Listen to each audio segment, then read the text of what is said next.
السلام عليكم.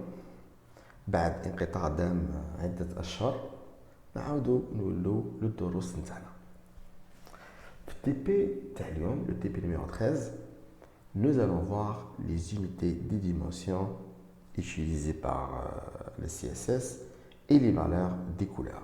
Comment on spécifie des couleurs en utilisant le CSS. في الدرس تاع اليوم, notre objectif principal c'est de différencier entre les différentes unités de mesure utilisées en CSS. D'accord? Donc nous allons voir les unités de mesure absolues et les unités de mesure relatives. Donc la différence bien atome est quand on utilise les unités de mesure et distance absolues et quand on utilise les unités de mesure et des distances relatives. Je vous par la suite aussi la spécification des couleurs, soit en utilisant le code RVB, soit on utilise les mots-clés. Distance et dimension. Il existe plusieurs unités possibles pour spécifier une taille de texte, une taille de boîte ou encore une marge, soit en utilisant les unités de taille absolue.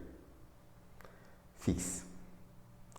عندنا comme unité utilisée par le CSS le centimètre معروف, le centimètre c'est 1 centième de mètre, le millimètre c'est le 1 millième de mètre, on a aussi le pouce, donc en anglais inch, l'unité utilisée c'est IN, inch, 1 inch équivalent approximativement à 2,54 cm, on a aussi le point PT, l'unité PT, donc le point. Le point, c'est un point est égal à 1 sur 72 inches, ce qui est équivalent presque approximativement à 0,35 mm. Il y a aussi comme unité de taille absolue le PK, donc Ramster PC, l'unité PC. Un PK est égal à 12 points, ce qui est équivalent approximativement à 4,22 mm. Ça concernant les unités de taille fixe, le centimètre, le millimètre, le inch, le point et le pk. Les unités de taille relative, qui sont utilisées, les plus utilisées en CSS, on a le cadran qui représente la taille d'un caractère de la police. Le cadran, c'est l'unité c'est EM. Il y a aussi le EX, c'est la hauteur de la lettre X minuscule.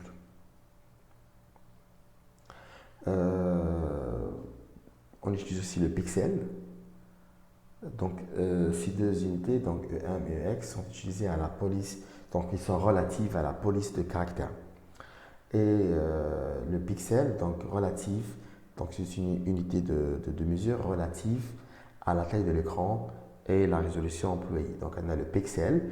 Le pixel représente le plus petit élément adressable sur l'écran. Chacun des semestres les faits les traitements d'images matricielles, je fais le traitement de la vidéo. D'accord? On peut utiliser aussi l'unité pourcentage, le pourcent, qui est relative à la dimension d'un élément parent ou d'une autre dimension du même élément. D'accord? Donc les unités de taille relative, on a le cadran, la hauteur de la lettre X minuscule, le pixel et le pourcentage. وقتاش نستخدموا les unités de taille absolue ou وقتاش نستخدموا les unités de taille relative. Le choix d'une unité dépendra des médias auxquels s'applique la feuille de style. Ainsi, les unités absolues sont destinées aux feuilles de style d'impression. D'accord? Parce que l'impression, on dépend bien sûr, donc la taille devrait être fixe parce que donc, les caractères généralement ou autres éléments lorsqu'on développe donc une page qui sera imprimée bien sûr, donc on dépend bien sûr de la taille de la feuille qui est fixe. Donc la taille des caractères et quoi que ce soit d'autre devrait être fixe. Donc le point, le millimètre, le centimètre, le pica, le inch sont utilisés sur les feuilles de style dessinées à l'impression. Le pixel, par contre, à l'inverse, est destiné au fait de style d'affichage. Donc le pixel, c'est une unité de mesure relative, hein, qui dépend en fait de la taille de l'écran et de la résolution utilisée. Donc le pixel, à l'inverse, est destiné au fait de style d'affichage. Pour les styles d'affichage, les valeurs les plus couramment employées sont le pixel, la taille de la police, le cadran et le pourcentage. Donc la taille de la police de caractère s'exprime en général en points lorsqu'il est destiné pour l'impression, ou en pourcentage ou bien en pixels de la police de l'élément parent lorsque l'élément sera affiché sur l'écran. D'accord. Donc nous, généralement, parce qu'on va développer beaucoup plus des éléments de style qui sont des éléments, donc on va appliquer des styles sur des éléments qui seront affichés sur des écrans. Donc qu'est-ce qu'on va utiliser le plus? Ce sont les pixels et les pourcentages, peut-être aussi les cadrans. Ce sont les éléments ce sont les unités qu'on va utiliser le plus. Le millimètre, le point, le pica, donc le inch, ne seront pas très utilisés. Peut-être par la suite, lorsqu'on développe des feuilles qui seront imprimées, peut-être, mais pour l'instant, lorsqu'on développe une page qui sera affichée sur l'écran, ce sont les unités de mesure relatives qu'on va utiliser le plus. Ça concernant les unités de mesure. On passe aux couleurs. En CSS, les couleurs peuvent être spécifiées soit par mot-clé, soit par valeur RVP. On commence d'abord par la spécification des couleurs par valeur RVP. شفناها في السيمستر اللي فاتوا كي قرينا في اللوجيسيال كي قرينا في le module traitement d'image matricielle. شفنا بلي chaque couleur est synthétisée en utilisant 3 couleurs. Ce sont les rouges, le vert et le bleu. Et chaque couleur, en réalité, elle est synthétisée par ces 3 couleurs. Ça, bien sûr, si on utilise un support d'affichage. Sur les feuilles d'impression, on utilise plutôt notre système.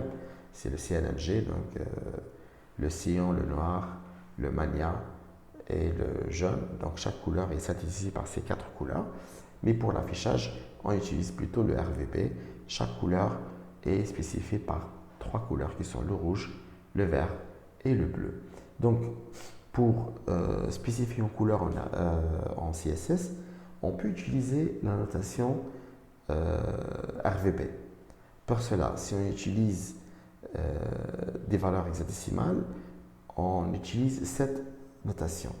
Donc, la couleur sera exprimée par 3 composantes. Chaque composante correspond donc à la couleur, donc respectivement R, la première composante, V, la deuxième composante, donc la couleur rouge, la première composante, la couleur verte, la deuxième composante, et la couleur bleue, la troisième composante. Bien sûr, les valeurs sont données en hexadécimal. Le système hexadécimal utilise 16 chiffres de 0 à F. 0, donc la valeur nulle et la plus petite valeur. 1, 2, 3, 4, 5, 6, 7, 8, 9, 10, 9 plutôt, A, B, C, D, E, F. Donc F, c'est la valeur maximale, 0, c'est la valeur nulle. D'accord. Donc, si on utilise 3 valeurs hexadécimales, voilà, donc les 3 valeurs, chaque valeur correspond à un niveau de couleur. La première valeur correspond au rouge, la deuxième valeur correspond au vert et la troisième valeur correspond au B. Si on utilise le dièse suivi par 6 chiffres hexadécimales, dans ce cas-là, pour chaque couleur, on utilise 2 chiffres hexadécimales. Donc la plus petite valeur sera 00 et la plus grande valeur sera FF. On peut utiliser le système décimal des valeurs du système décimal. Dans ce cas-là, on utilise la notation RGB. Donc, on utilise RGB. Ensuite, les valeurs qui correspondent à chaque couleur seront donc seront écrites à l'intérieur de deux parenthèses. Donc on écrit d'abord RGB, ensuite on ouvre une parenthèse pour la première couleur. On a une valeur comprise, donc la valeur qui correspond à la couleur devrait être comprise entre 0 et 255, parce qu'on utilise des valeurs entre 0 et 2 à la puissance 8 moins 1. D'accord? Donc 2 à la puissance 8, ça fait 266, moins 1, ça fait 255, car le 0 sera utilisé, il occupe une place. Donc les valeurs seront comprises entre 0 et 255 pour chaque composante. Bien sûr, on peut utiliser aussi le système décimal, mais en utilisant des valeurs correspondant entre 0 et 100, donc des pourcentages entre des 0 et 100. Dans ce cas-là, on utilise toujours la même notation RGB. Ensuite, on donne pour chaque composante sa valeur, mais suivie par le signe pourcentage. Dans ce cas-là, la plus grande valeur sera 100 et la plus petite valeur sera 0. D'accord? Donc, vous voyez qu'il y a plusieurs notations. Donc, il y a 4 notations. Soit on utilise des valeurs hexadécimales, 3 valeurs hexadécimales pour une notation dièse, une première valeur pour le rouge, une deuxième valeur pour le vert et une troisième valeur pour le bleu. Soit on utilise bien sûr 6 valeurs. Dans ce cas-là, on utilise donc le dièse suivi par 6 valeurs. Les deux premières valeurs correspondent au rouge, les deux deuxièmes valeurs correspondent au vert et les deux dernières valeurs correspondent au bleu. Soit on utilise les systèmes décimales, dans ce cas-là on écrit RGB suivi par 3 valeurs entre parenthèses. Bien sûr, les valeurs sont séparées par des virgules. La première valeur correspond au rouge, deuxième valeur correspond au vert et troisième valeur correspond au bleu. Ou bien on utilise des pourcentages. Donc la même notation, mais au lieu d'utiliser des valeurs entre 0 et 255, on utilise des valeurs entre 0 et 100. La plus grande valeur sera 100 et la plus petite valeur sera 0. Donnons un exemple pour comprendre. Donnons un petit exemple pour comprendre comment on spécifie les couleurs en CSS. D'accord? Donc qu'est-ce qu'on va faire? On va créer une page. On va créer une page HTML. Donnons faire une div. On met donc la couleur le background de div, et bien sûr on utilise plusieurs techniques pour faire la différence, comment on spécifie les couleurs en utilisant le CSS. D'accord? Donc donc déjà le projet existe, une page HTML d'accord, c'est la première fois qu'on va utiliser Bracket. Donc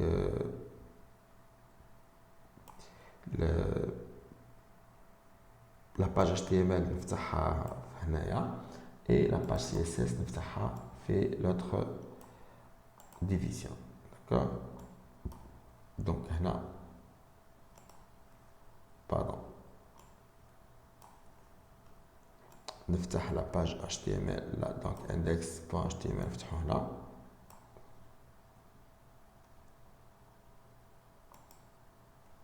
D'accord? Et la page CSS نفتحها هنا. Donc il a fait le style CSS et donc la page HTML bien sûr. Donc la page HTML واش فيها donc فيها والو. La page HTML فيها ما درت فيها والو. donc عطيتها titre les couleurs. Bien sûr j'ai utilisé char7 UTF-8 et je l'ai lié avec la fait de style CSS style.css les راهي هنايا في le répertoire CSS. D'accord? Bien sûr à l'intérieur de body il n'y a rien. Donc qu'est-ce que je vais faire? Je vais créer une div que je vais laisser vide. Voilà, cette div نعطيها une dimension باش تبان, نعطيها une couleur du fond.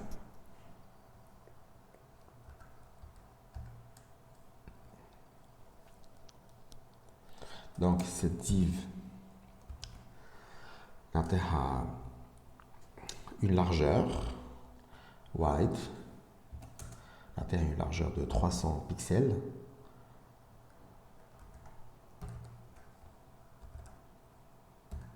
D'accord, j'ai utilisé unité de mesure relative, le pixel. On a une hauteur, donc height. On a aussi 300 pixels. Voilà. Et background color. Voilà. Maintenant, on commence à utiliser le système RVB.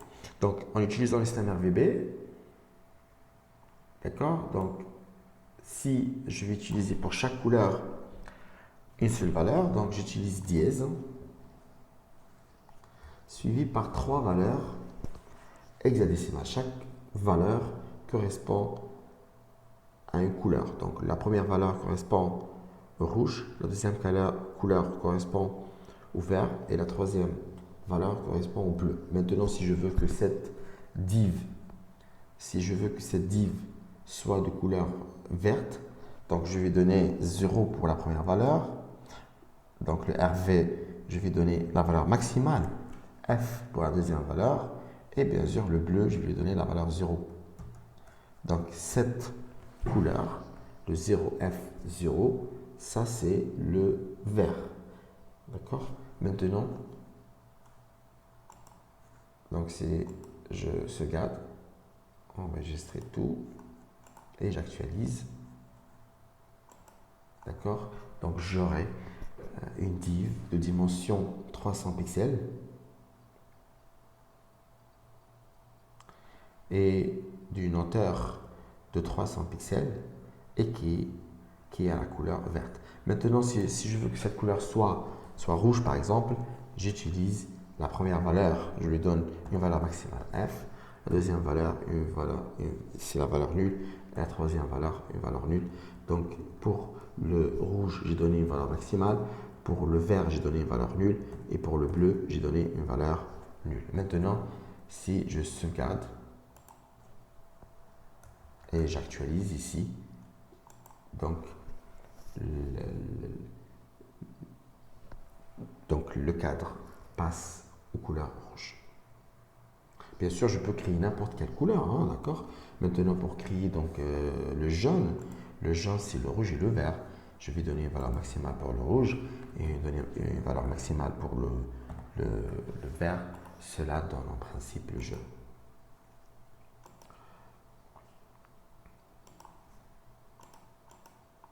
D'accord. Ça, c'est on utilise donc deux valeurs. On peut utiliser deux valeurs, 3 valeurs hexadécimales, comme on peut utiliser 6 valeurs. Donc, dans ce cas-là, chaque deux valeurs correspond à une composante de couleur. Maintenant, si je veux que ce cadre aura une couleur rouge, donc je vais donner une valeur maximale pour le rouge, une valeur minimale pour le vert et une valeur minimale pour le bleu. Maintenant, les deux premières valeurs correspondent au rouge, les deux deuxièmes valeurs correspondent au vert et les deux dernières couleurs correspondent au bleu. Maintenant, ce cadre aura la couleur rouge. On peut utiliser aussi,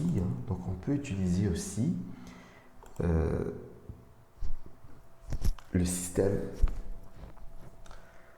décimal. Dans ce cas-là, pour utiliser le système décimal, on enlève le dièse. On n'utilise pas le dièse. Qu'est-ce qu'on fait?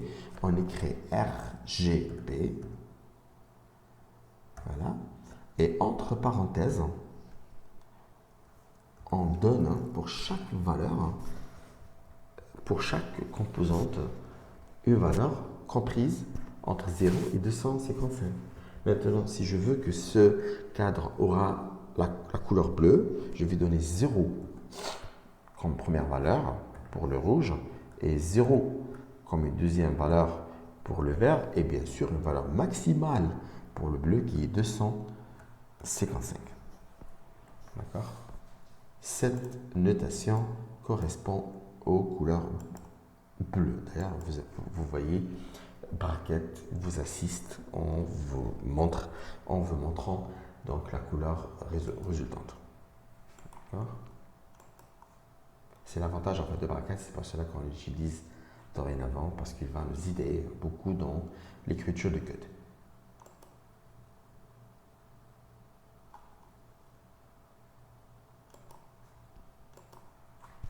Voilà. On peut utiliser aussi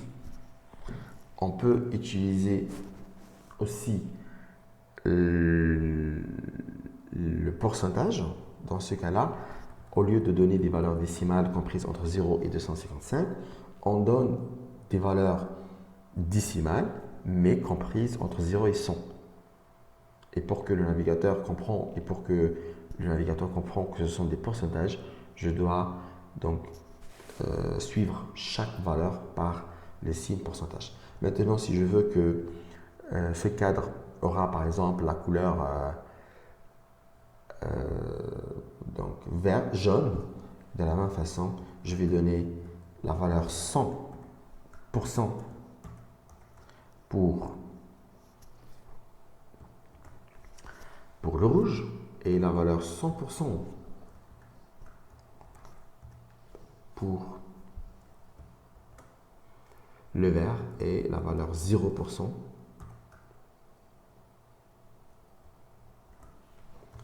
pour le bleu. Donc, le mélange de vert et de rouge, de rouge et de jaune donne bien sûr, de rouge et de vert donne bien sûr la couleur jaune. Mais là, j'utilisais bien sûr des valeurs en pourcentage entre 0 et 100.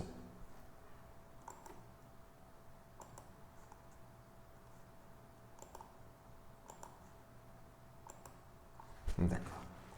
Cela donne le jaune. D'accord?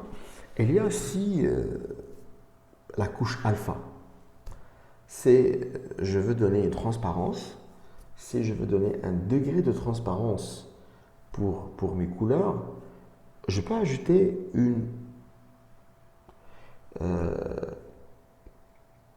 quatrième composante qui sera la couche alpha. Je fais le traitement d'image. Donc j'ajoute à la notation un petit a et bien sûr j'ajoute donc comme quatrième valeur donc le degré d'opacité ou bien le degré de transparence. D'accord? Dans ce cas-là, si je mets 50%,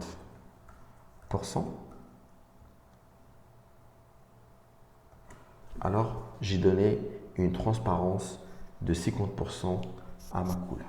D'accord? Je sauvegarde, enregistrer tout, bien sûr. Donc vous voyez que l'intensité de couleur a réduit. D'ailleurs, ce n'est pas l'intensité de couleur qui est réduite, mais plutôt ma div est devenue transparente à 50%. D'accord? Donc, ce qu'on appelle l'opacité ou bien la transparence.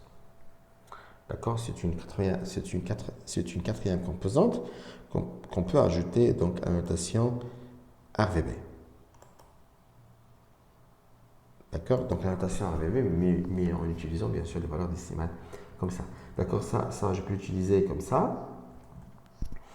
D'accord? Donc, je peux utiliser donc soit la notation RGB en utilisant uniquement 3 valeurs, chaque valeur correspond à une couleur, soit en utilisant donc RGBA en ajoutant une quatrième composante qui correspond à l'opacité. Donc, si je donne une valeur 0 pour l'opacité,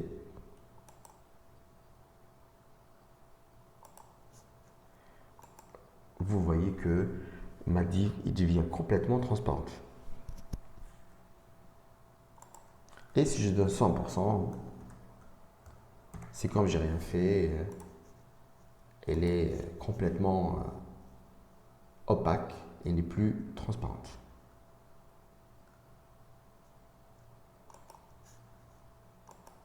D'accord? Maintenant, il n'est plus transparente. Ça concernant la notation en utilisant donc deux codes. On peut utiliser des mots-clés. D'accord? On peut utiliser des mots-clés. Dans ce cas-là, il y a beaucoup de mots-clés qui sont utilisés. Bien sûr, chaque mot-clé correspond à une couleur. La spécification des couleurs en utilisant le mot-clé. Donc, les mots-clés officiellement reconnus sont au nombre de 17. Aqua, black, blue, fuchsia, gray, green, lime, maroon, navy, olive, orange, purple, red, silver, teal, white et yellow. Bien sûr, il y en a d'autres. Vous pouvez utiliser, il y a beaucoup de mots-clés. Ce sont les 17 qui sont reconnus officiellement. Mais il faut faire attention, les noms de couleurs ne sont pas comprises de la même façon et toujours par tous les navigateurs. Donc, il faut faire attention en utilisant ces mots-clés. Mais généralement, ce sont les mots-clés des couleurs qui sont très utilisées et qui sont donc faciles à retenir. Donc, vous pouvez utiliser les mots-clés directement si vous n'êtes pas vraiment, si vous n'avez pas vraiment une couleur qui devrait être spécifiée exactement avec des valeurs hexadécimales. Voilà, donc maintenant si je veux par exemple que